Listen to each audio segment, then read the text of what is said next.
हजरात मोहतरम, सऊदी अरब लाचार और बेबस कितना है आप इतना समझ लीजिए, बस इतना समझ लीजिए। कल तक ये अमेरिका के साथ था और बड़ा खुश था कि चलो जो भी है अमेरिका के साथ है, ईरान के साथ नहीं हो सकता चाहे कुछ भी हो। फिर हुआ क्या, आज की ताजा जानकारी जान लीजिए। यह रात को मैं किसी अपडेट में बता चुका हूं, अब खुलकर सामने आई है कि सऊदी नहीं चाहता बल्कि गल्फ देश चाहते नहीं है कि अमेरिका स्ट्रेट ऑफ हॉर्मूज पर बैरिकेडिंग करे, उसको ब्लॉक करे। भाई लड़ाई तो गुलाबी सुअर को पता ही नहीं है, कंफ्यूज है वो कि उसे रास्ता खुलवाना था, बंद नहीं करवाना था। अब अरब की औकात देखिए, अमेरिका कुछ भी कर रहा है वो अरबों से पूछ थोड़ी रहा है, ब्लॉक कर दिया रास्ता। अब अरब को दिक्कत होना शुरू हुई और अरब प्रेशर बना रहे हैं अमेरिका पर, खासकर डोनाल्ड ट्रंप पर प्रेशर बना रहे हैं सारे अरब देश कि भैया ये स्ट्रेट ऑफ हॉर्मूज बंद मत करो, इसे खोल दो प्लीज। यानी कल जो ये तमाम अरब देश ईरान से कह रहे थे वही सेम बात अब इससे कह रहे हैं, भाई स्ट्रेट ऑफ हॉर्मूज खोल दो। उधर चाइना के साथ सीन करने की कोशिश की गई थी कि भाई हमने स्ट्रेट ऑफ हॉर्मूज बताया था ना आपको, स्ट्रेट ऑफ हॉर्मूज हम बंद कर देंगे, अमेरिका बंद कर देगा तो चाइना के जहाज नहीं निकलेंगे, तो चाइना ईरान पर प्रेशर डालेगा, ईरान पर कि भैया हमारे जहाजों को निकलने दो, भाई आप रास्ता खोलो ताकि आगे से अमेरिका भी खोल दे। लेकिन ऐसा हुआ नहीं। पहले अटेम्प्ट में जब पहले जहाज चीन का गया तो भले ही अमेरिका की नौसेना ने रास्ता नहीं दिया, लेकिन दूसरे अटेम्प्ट में चीन के जहाज को रोकने की कोशिश नहीं की जा रही है, अमेरिका के बैरिकेड से निकलने के लिए तैयारी हो रही है। ठीक, क्योंकि भाई यहां तो पूरी खिचड़ी पक गई, कौन क्या चाहता है, किसका क्या मकसद पता ही नहीं चल रहा। अब देखना यह है कि आगे होता क्या है, लेकिन अरब इसमें अच्छे से पिस रहे हैं। अमेरिकी सेनेटर्स का कहना यह है कि डोनाल्ड ट्रंप जो महंगी जंग ईरान से लड़ रहा है उसका पैसा अमेरिका के टैक्स पेयर चुका रहे हैं, सबकी जेब पर असर पड़ रहा है। हालात ऐसे हैं कि अमेरिका की हालत पतली हो रही है। अमेरिका के मिनिस्टर्स ने कहा है कि अभी अमेरिका में तेल के दाम और बढ़ेंगे। डोनाल्ड ट्रंप को क्या करना है भाई, सरकारी खर्चे पे उसको चलना है, तेल के दाम बढ़े या घटे, एक दिन देखना अमेरिका में बड़ा बवाल होने वाला है। अच्छा, ये खबर कंफर्म हो चुकी है कि दोनों दोबारा बातचीत करेंगे, फेस टू फेस करेंगे और अमेरिका और ईरान आमने सामने बात करेंगे जैसे पहले की थी, और पाकिस्तान में ही ये बात होगी। जी हाँ, मैंने बता दिया था कि बात होगी, लेकिन लोकेशन कंफर्म नहीं है, लोकेशन फिर से पाकिस्तान है। पाकिस्तान ही दोनों के बीच एक बार फिर से आमने सामने बात करवाने की कोशिश करेगा। हजरात, पाकिस्तान से क्या उम्मीद करेंगे, याद रखिएगा पाकिस्तान भले ही दुनिया को दिखाएगा अपने एक्शन से ओहो ईरान हमारा अपना है, लेकिन असल में ये पाकिस्तानी ऑफिशियल, आवाम की बात नहीं कर रहा हूँ, ये पाकिस्तान की जो ऑफिशियल है ना, फौज है, अफसर हैं, ये जितने लीडर्स हैं, ये सब के सब अमेरिका के गुलाम हैं, अमेरिका का पिछवाड़ा जबान से चाटते हैं ये। जैसे एक एक्स पाकिस्तानी ऑफिशियल है, जनरल मोहम्मद सईद नाम का एक कुत्ता है पाकिस्तान का जानवर पालतू, कह रहा है ईरान इतना मजबूत नहीं है, ईरान इतना मजबूत नहीं है कि लंबे समय तक वो अमेरिका और इजराइल से लड़ सके।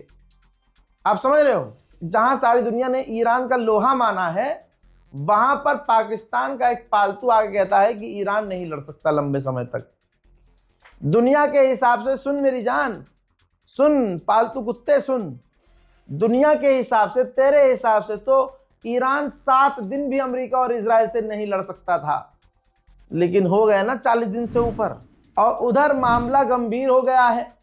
टेलीग्राफ ने अखबार में लिख दिया भाई, और यह अखबार ब्रिटेन का सबसे बड़ा अखबार है, जिसमें उसने वो ट्रंप वाली जो गलती जो ट्रंप ने पोस्ट किया था, जिस पोस्ट को उसने डिलीट कर दिया था, जिसके अंदर वो अपने आप को जीजस बता रहा था, हजरात मोहतरम अखबार में छाप दिया गया है ब्रिटेन में कि ट्रंप अपने आप को जीजस की तरह से प्रेजेंट कर रहा है। स्टंट, उसका ये नया स्टंट है। हालांकि इसमें बता दिया गया है कि बाद में उसने पोस्ट डिलीट कर दिया था, लेकिन किरकिरी बहुत जबरदस्त तरीके से ट्रंप की पूरी दुनिया में हो गई है। आपको तो पता ही है कि ये क्यों हुआ सब कुछ। भाई पॉप के खिलाफ बयान दिया गया।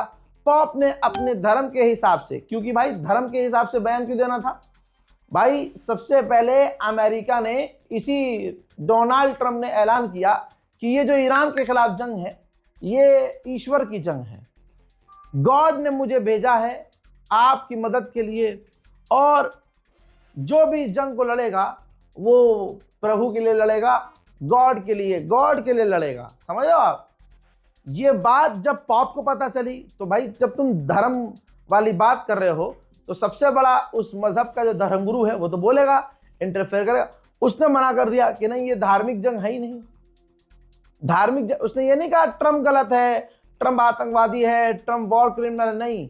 उसने, उस पॉप ने सिर्फ इतनी बात कही कि ये जो बात कही जा रही है कि ज़्यादा से ज़्यादा सेना में शामिल हो, और डोनाल्ड ट्रंप ऊपर वाले का वो है, अवतार है, ईश्वर का अवतार है, और ट्रंप को भगवान ने यानी हमारे ईश्वर ने भेजा है हमारी मदद के लिए, लिहाजा ये जो जंग है ये धर्म की जंग है और ये आखिरी जंग है। ऐसा कुछ नहीं, ऐसा कुछ नहीं है। बस उन्होंने धर्म की बात को फैक्ट चेक कर दिया। अमेरिका को पसंद नहीं आया, अमेरिका ने बुलाया उन्हें, खरी खोटी सुनाई, उन्हें नहीं बुलाया, उनके वेटिकन शहर के एम्बेसडर को बुलाकर खरी खोटी सुनाई, और यहां तक कह दिया कि चर्च को अमेरिका की फौज अपने पैरों में झुका सकती है। कानून है एक ऐसा पुराना जिसके अंतर्गत उनको याद दिलाते हुए वेटिकन सिटी को कहा कि अमेरिका की पावरफुल फौज जो चाहे करवा सकती है, और आप अमेरिका के राष्ट्रपति के आगे नहीं रह सकते, अमेरिका जो कहेगा आपको वो मानना होगा। ये चीज और बुरी हो गई, लोगों के अंदर और गुस्सा कि अच्छा धर्मगुरु को धमका रहा है। फिर इसके बाद मामला आ जाता है इसके ऊपर, ट्रंप के ऊपर। ट्रंप आया था फुल भरम में, उसने अपने आप को भगवान घोषित कर दिया, वो ट्वीट कर दिया फोटो कि मैं जीसस हूं।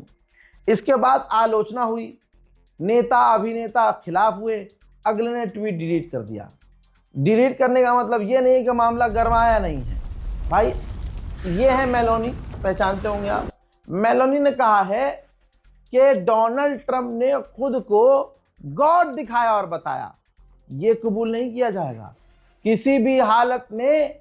जो हमारे धर्मगुरु हैं, जो हमारे पॉप हैं, उनकी शान में गुस्ताखी बर्दाश्त नहीं की जाएगी। डोनाल्ड ट्रंप पूरी तरह से बौखलाया हुआ है, कोई भी देश उसके साथ खड़ा नहीं हो रहा है।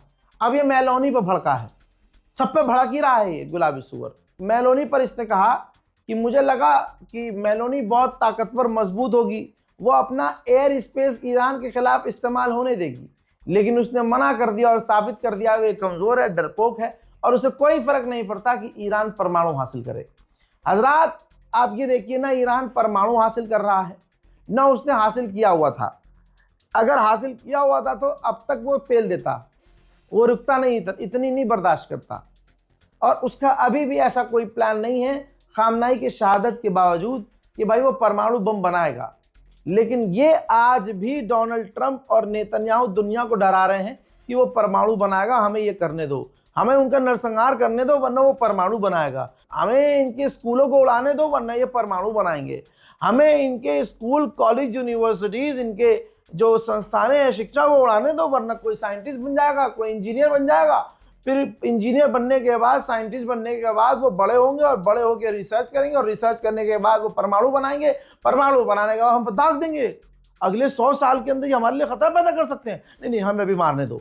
यही है सच्चाई, यही है सच्चाई। इस तरह से बेवकूफ बनाया जा रहा है, डराया जा रहा है कि ईरान हमारे लिए खतरा है, जबकि ईरान कभी भी अमेरिका के लिए खतरा नहीं था, अमेरिकी इंटेलिजेंस ने कहा है।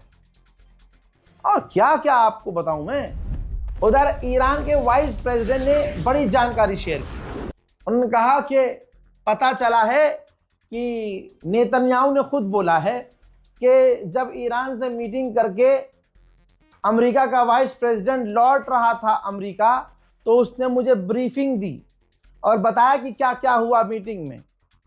तो आप ये सोचिए, अब ये ईरान कह रहा है, तो आप ये सोचिए कि एक ऐसा देश जो काफी पावरफुल मानता है अपने आप को, वो आज के दौर में सिर्फ दूसरे रिजीम के लिए यानी इजराइल के लिए ब्रीफिंग देता है हर दिन।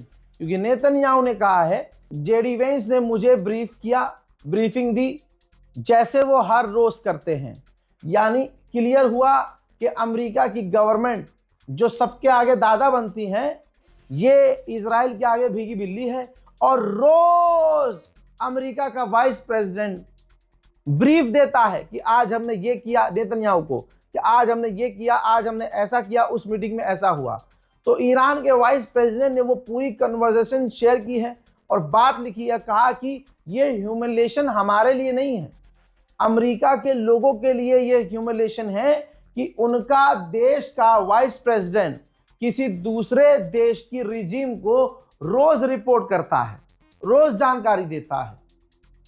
हमारा वरना कोई मतलब इनके मामलों से नहीं है, रिपोर्ट करते रहें, कुछ भी करें। और जंग की अमेरिका इजराइल क्या धमकी देंगे?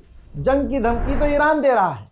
ईरान ने ऑफिशियली कहा है कि अगर हमारा राइट नहीं माना गया स्ट्रेट ऑफ हॉर्मुज में और हमारे हक को दबाने की कोशिश की गई, जबरदस्ती और कुछ भी हरकत की गई, तो फिर याद रखना दोबारा जंग होगी। हजरात, स्पेन का जिगरा देखने लायक है। कोई मुस्लिम देश के अंदर इतनी हिम्मत नहीं है ईरान के अलावा। स्पेन के प्रधानमंत्री ने कहा है कि इंटरनेशनल लॉ का वायलेशन किया जा रहा है, तमाम कानूनों को तोड़ा जा रहा है सिर्फ एक देश के द्वारा, इजराइल, और सारी दुनिया चुपचाप बैठकर देख रही है। दोस्तों, फिलहाल की रिपोर्ट में इतना। इस रिपोर्ट को शेयर कीजिए, इंतजार कीजिए मेरे अगले अपडेट का। तब तक के लिए जय हिंद।